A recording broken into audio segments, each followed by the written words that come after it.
everybody, it's Dan Martin. Today's video is called The Conditions for Swinging.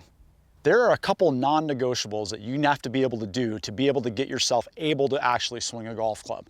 And I find when I work with players that are struggling with their golf swing, these are the areas that I always have to focus on first before I even get into talking about how the swing unfolds and how we transfer momentum using our body.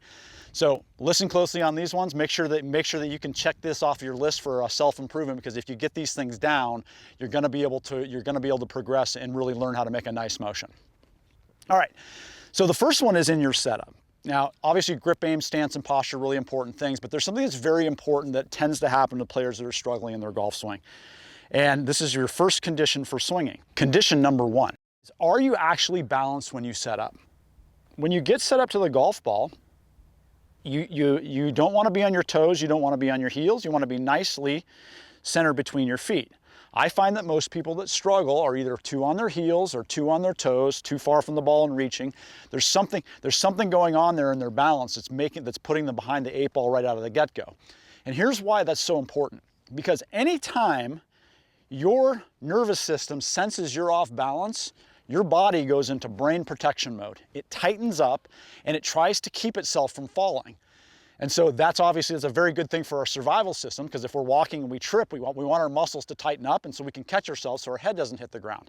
But you don't want to activate that if you want to swing. You can't transfer momentum if your body keeps locking up. So you've got to be able to get yourself a good sense of feel of how to be balanced in your setup. So I love players just, when they set up to the ball, are you on your toes? Are you on your heels? And then come right back to the center. So kind of feel what it's like to be too far both ways, and then find your center point. And then once you've got your center point, you're in a really good spot to be able to start your golf swing. So that's an absolute. If you get away from having a balanced setup, it's going to cause problems. So you've got to make sure that that's a habit you have when you set up to the ball, feeling comfortable. And my other last little thing here on this is that you've got to be able to, if you're balanced, you won't feel tense. So once I'm balanced, I should be able to just take the tension out of my shoulders and my elbows and my wrists, and I can just kind of hang in there when I'm getting set up to the ball. Condition number two, super important as well. You got to be able to turn your torso. Now, when you eliminate some of the tension in condition one here of being balanced, that helps. But you've got to be able to make a full turn, okay? So if you're only kind of turning halfway, which usually is caused when players just kind of use their arms to pick the golf club up, then you don't have your body in a spot where you're going to be able to transfer momentum and actually make quote unquote a golf swing. You're going to have to steer it or chop it on the way back down.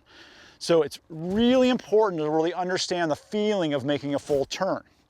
When I get to the top of my swing, when I'm looking face on, I need to be able to see the upper kind of right back for most players. Your pelvis has to open to do that. So don't try to keep this still. You got to get rid of sliding movements.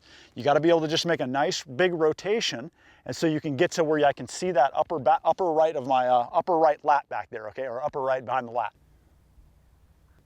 So then once I'm there, I have to be able to be balanced at the same time. So as I go back to as I make that big turn, am I sliding off balance or falling forward or kind of pushing backwards?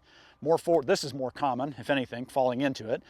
But if I feel like I'm falling off balance as I go back, I'm in trouble. So I've got to be able to now make a backswing where I'm able to keep my balance. One of the tricks I found that really helps people get their body balance good without, or where they can eliminate what tends to throw them off balance, is taking away the tension in the shoulders and the elbows in particular.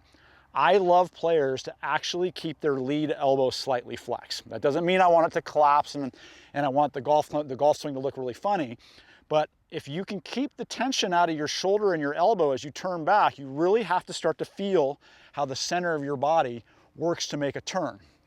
If you lock up your joints, because most people that are off balance, they lock up their left joint or they lock up their elbow, and then they're kind of ripping the club inside, or they're kind of lifting it up, and then they're immediately off balance. And again, now you're back into that kind of brain protection mode where you can't let the swing happen.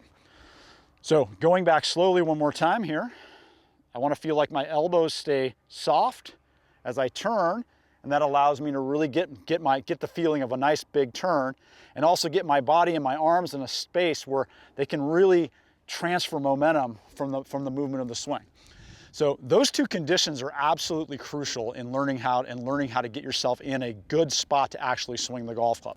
Once you can do that, then I love to have players do this one little simple drill, because this will be your basic swing maintenance drill, is get yourself set up. I kind of call them elbow benders, but they're not really that bent, as you'll see. Keep your elbows nice and relaxed, and then as you go back, you're going to try to turn back and keep your elbows in front and in flexed as you take it up to about a 10 o'clock position with a nice full turn. Once you get there, you're just going to let that drop and you're going to rotate. And so your job is just to feel letting it go and then rotate through in nice balance. And now you're starting to get the feeling of really letting the swing happen, because you've done a great job of getting your body in a nice spot from the setup to the top of the swing. Then it's a lot easier to get through the shot. So in review, the conditions for setting or for having a great swing, these are non-negotiables. You got to have that nice balanced setup.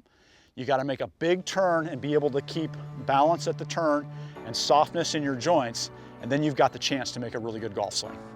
All right, hope you guys all found that enjoyable. Please let me know if you got any questions in the comments and hit that subscribe button. We'll see you next time.